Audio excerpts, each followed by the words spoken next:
Imagine a cold winter night in 1396, deep in the heart of a French fortress. The wind howls like a trapped animal outside the thick stone walls, and inside, a young girl stands perfectly still, her pale face lit only by the unsteady glow of candles.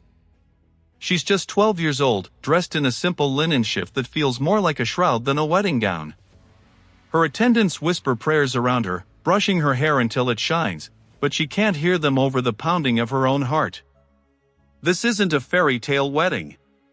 It's the beginning of something far darker, a ritual that would stretch on for 7 agonizing days, turning a child's innocence into the ink that sealed a fragile peace between 2 warring kingdoms.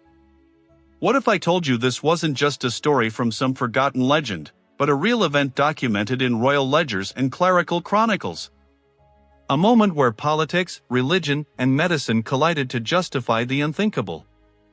Stick with me as we uncover the untold horrors of medieval marriage customs, and the girl at the center of it all, Isabelle of Valois. If you're fascinated by the shadows of history, hit that subscribe button and let me know in the comments where are you watching from today. Let's dive into this chilling chapter of the past. To really grasp the weight of what happened to Isabelle, we have to step back and understand the world she was born into, a Europe torn apart by endless war, superstition, and ironclad traditions. The year is 1396, smack in the middle of the 100 Years' War, a brutal conflict between England and France that had dragged on for nearly 6 decades. Picture this: knights clashing on muddy battlefields, villages burned to the ground, and kings scheming in drafty castles. England, under King Richard II, was a realm still reeling from the Black Death, which had wiped out a third of the population just a generation before. Famine stalked the land, and rebellions simmered like embers under ash. Richard himself was a complex figure, a king crowned at just 10 years old, now 29 and haunted by personal loss. His first wife, Anne of Bohemia, had died 2 years earlier from the plague, leaving him devastated. Chroniclers describe him as a man of refined tastes, fond of art and poetry, but his grief had turned him inward, making him seem distant and unpredictable to his court. England mourned with him, but kings don't get the luxury of eternal sorrow. The war with France was draining the treasury, and peace talks were the only way out. On the other side of the Channel, France was no better off.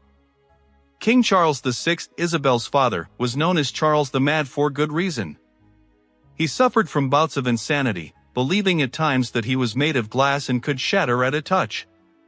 His queen, Isabeau of Bavaria, navigated the court with cunning, but the kingdom was fractured by rival nobles vying for power. The 100 Years' War had turned neighbors into enemies, with battles like Crécy and Poitiers still fresh in memory, or English longbowmen had decimated French chivalry.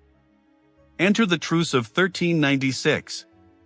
After years of stalemate, diplomats from both sides hammered out a deal, a 28-year peace treaty, sealed not just with signatures, but with a marriage. Isabelle, the 7-year-old daughter of Charles and Isabeau, she was actually betrothed at 7, but the wedding came when she was 12, was chosen as the bride. Why her? She was royal blood, a symbol of unity. But in medieval times, marriages weren't about love, they were strategic alliances, tools to end wars and secure thrones. Girls like Isabelle were raised from cradle to court as pawns in this grand game. Think about it. In an era without DNA tests or modern medicine, proving a marriage's legitimacy was everything. Heirs meant stability, and doubts could spark rebellions or annulments. The Church, with its iron grip on society, demanded that unions be consummated to be valid, irrevocable in the eyes of God and law. But when the bride was so young, how could they ensure it? That's where customs like the bedding ceremony came in, a ritual that stripped away privacy in the name of certainty. Now, let's walk through that fateful week, step by step, drawing from the actual records that survived, French physicians' notes, English chroniclers like those at Westminster Abbey, and diplomatic letters that paint a picture as clinical as it is heartbreaking. Remember, this isn't sensationalism, it's history, preserved in dusty archives to teach us about the human cost of power. The wedding itself was a spectacle, held in Calais on November 4, 1396. Banners fluttered in the crisp autumn air, church bells rang out across the Channel, and nobles from both kingdoms feasted for days. Jewels sparkled, musicians played, and to the outside world, it looked like a triumph, a child queen bridging 2 enemies. But as the sun set on the celebrations, the mood shifted. Isabel was led through torchlit corridors to the bridal chamber in the fortress. Her small hands gripped a rosary, her veil trembling like a leaf in the wind. Can you feel the chill in the air? The weight of expectation pressing down? In medieval nobility, the bedding ceremony was standard fare, but for royal unions like this, it was amplified into something far more invasive. Normally, attendants would escort the couple to bed, undress them before witnesses, and priests would bless the sheets. Nobles might even linger outside, joking and listening for proof that the marriage was real. But here, with peace hanging by a thread, they couldn't risk any doubt. Rivals might claim the union was invalid later, or the church could question it. So, the ritual extended, not one night, but 7. They called it the extended verification or full course, a blend of medical quackery, legal necessity, and religious sanction. Why 7 days? Medieval medicine, influenced by ancient Greek texts like those of Galen, believed in the humors blood, phlegm, yellow bile, black bile that governed health and fertility. Doctors thought conception required both partners' seeds to mix, and that women's bodies needed time, repetition, and even pleasure to align with the stars and moon phases. For a young bride like Isabel, they prescribed a week-long regimen, scheduled acts, daily inspections, and constant observation to tune her humors. Guards posted at the door, priests chanting blessings in the hall, and physicians entering twice a day like clockwork. These weren't peeping toms, they were officials, documenting everything in Latin ledgers.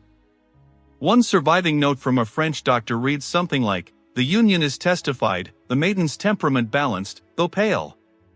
Detached, scientific, treating her like an experiment." Servants slipped in meals aligned with astrological timings, herbs for fertility, wines to calm nerves. Candles burned nonstop, illuminating every moment, no darkness to hide in. Let's pause and consider similar customs elsewhere. This wasn't unique to England and France. In the courts of Aragon and Castile, noble brides faced observation nights where priests and midwives confirmed virginity and consummation. In Burgundy, during the 15th century, the infamous rite of the first night myth stemmed from real rituals where lords oversaw marriages to ensure loyalty. Even in Scotland, clan alliances involved witnessed beddings to prevent disputes over heirs. These practices reveal a society obsessed with control, women's bodies as legal tender, their pain footnotes in treaties. Back to Isabel, inside that chamber, with Richard, a man twice her age, still grieving his lost queen, the air thick with incense and fear. Historical accounts suggest Richard was reluctant, perhaps ashamed, but duty bound him. He resisted the match at first, uneasy about her youth, but advisors pushed, the treaty demands it. For 7 days, the ritual unfolded. Doctors probed for signs of arousal and success, recording pulses, tears, even appetite. One chronicle hints at her trembling, labeled as nervous reaction, but sound overall, meaning she endured without breaking. Rhetorically, what does that say about resilience?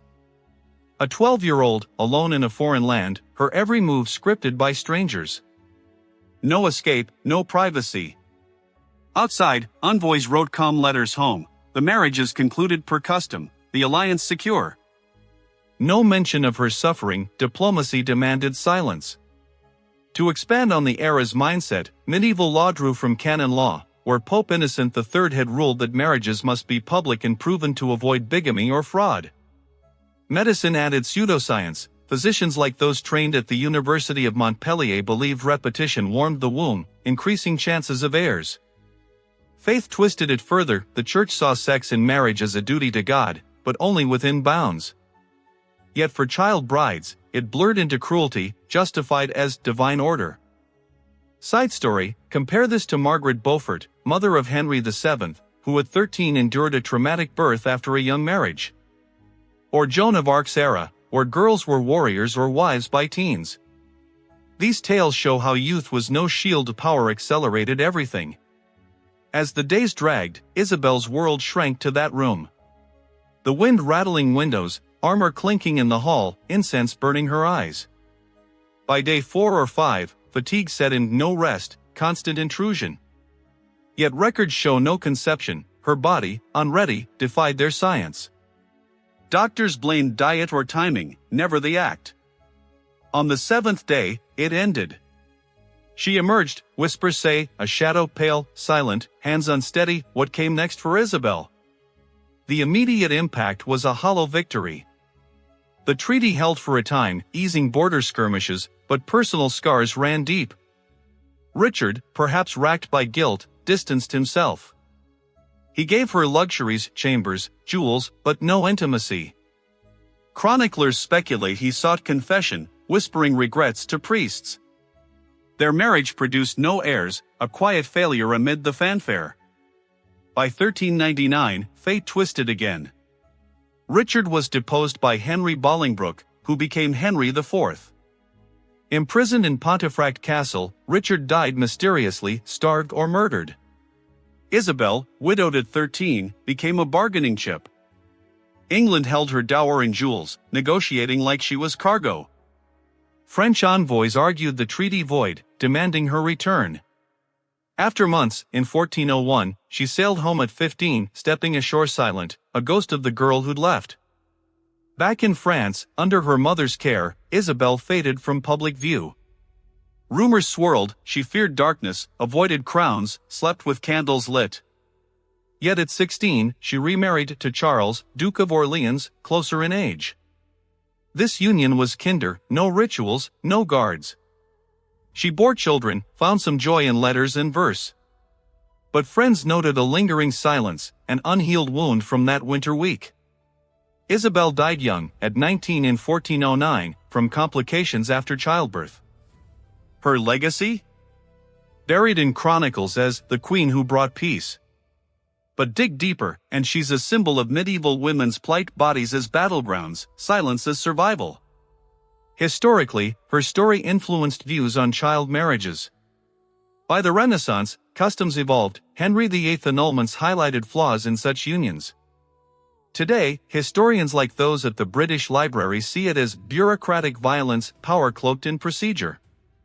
Reflecting, Isabel's endurance built fragile peace, but at what cost? Her echo warns us, civilization often rests on hidden suffering. As we close, remember, the past isn't gone, it's in the stones, the records, whispering truths we must hear.